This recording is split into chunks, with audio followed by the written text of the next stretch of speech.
Good day, everyone. We are the Group 5, and we will walk you through the science behind these chemistry experiments. But before that, we need to get ready. Let us wear laboratory paraphernalia for our safety. First is to wear our laboratory coats. This clothing can help prevent dangerous liquids and particles from contacting your skin and the clothes we wear. Then, our mask. It is also used to prevent us from inhaling harmful gases in laboratory. Protective gloves. It is used to safeguard our skin and avoid contact when handling harmful chemicals. Safety goggles. During labs, our eyes are exposed with harmful chemicals. Goggles can help prevent splattering solutions or chemical particles from going directly into the eyes. Aside from that, you should also in a proper clothing. Wear a shirt, pants, and a closed-toed shoe. And that's it. You are now ready. Let's start the experiment. Experiment number 1. Underwater fireworks. Hi, this experiment is called underwater fireworks. In this experiment, you'll need a food color, cooking oil, and a glass filled with water. First, you need to put some food color to the cooking oil.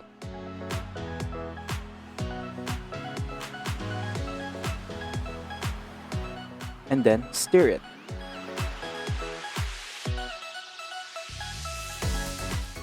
After that, pour it to the glass of water and wait for the exciting part.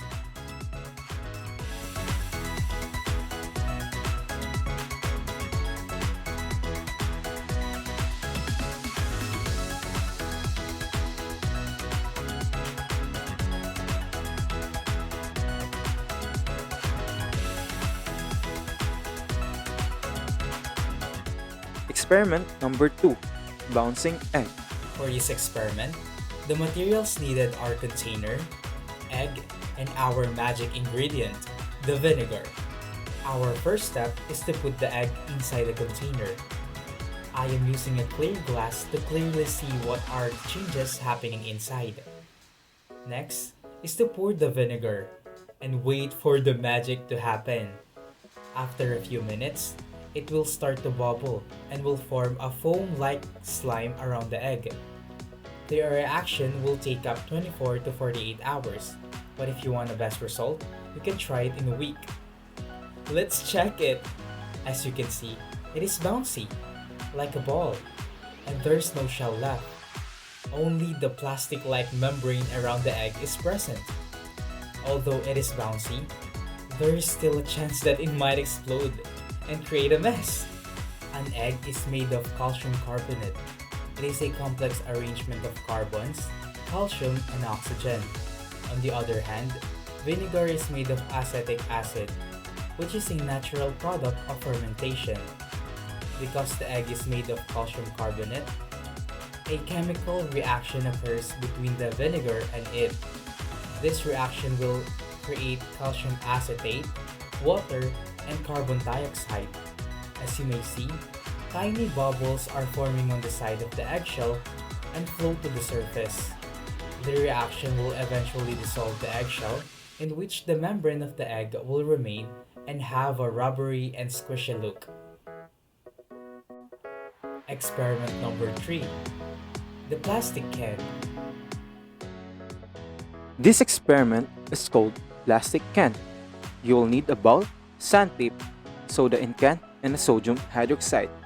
First is you need to clear the print in the soda until it shows the aluminum part. Next is you will put the sodium hydroxide to the bowl. Lastly, put down the soda in can to the bowl that has sodium hydroxide.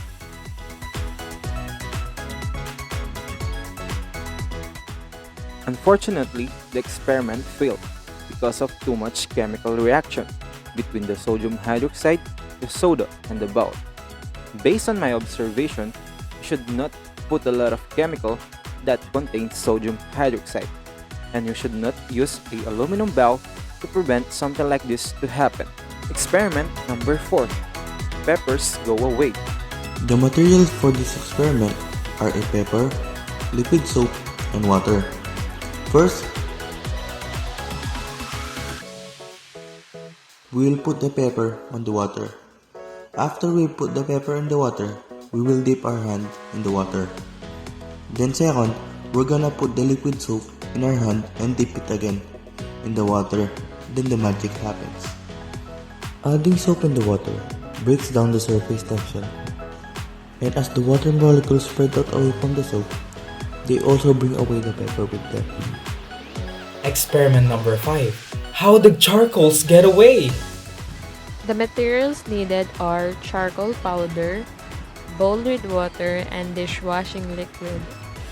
To begin, evenly distribute powdered charcoal across the surface of the water.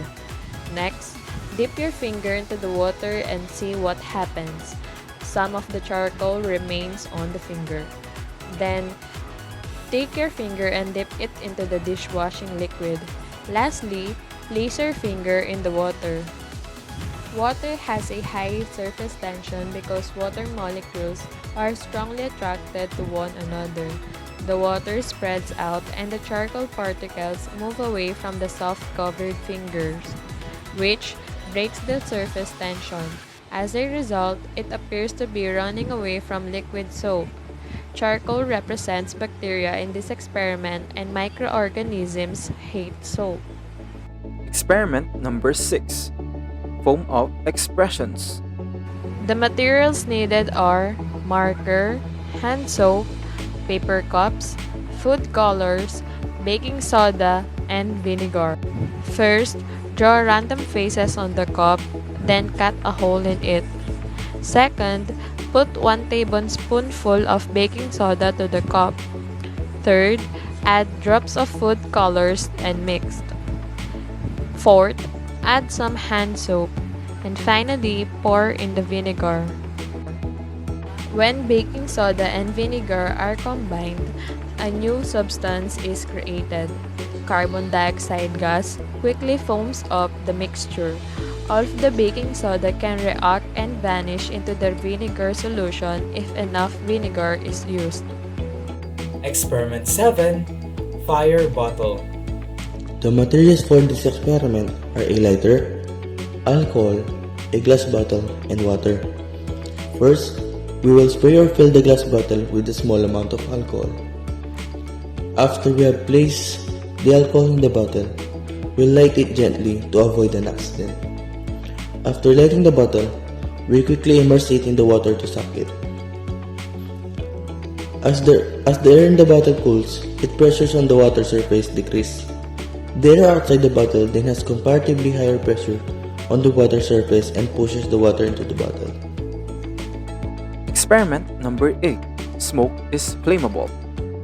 This experiment needs candle and heat source. It can be a match or igniter.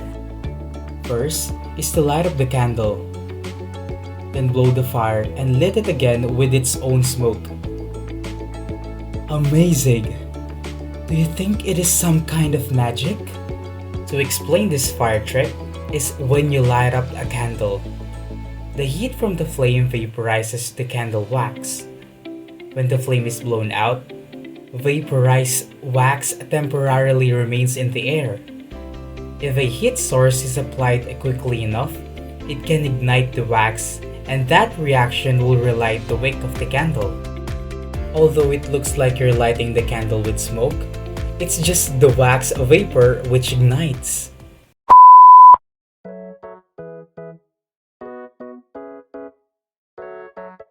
Experiment number 9.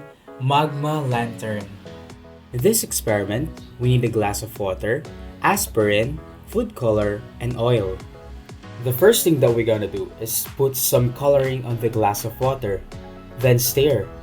After, pour the oil and put the aspirin. Let's brace ourselves! Oh no, it's not bubbling.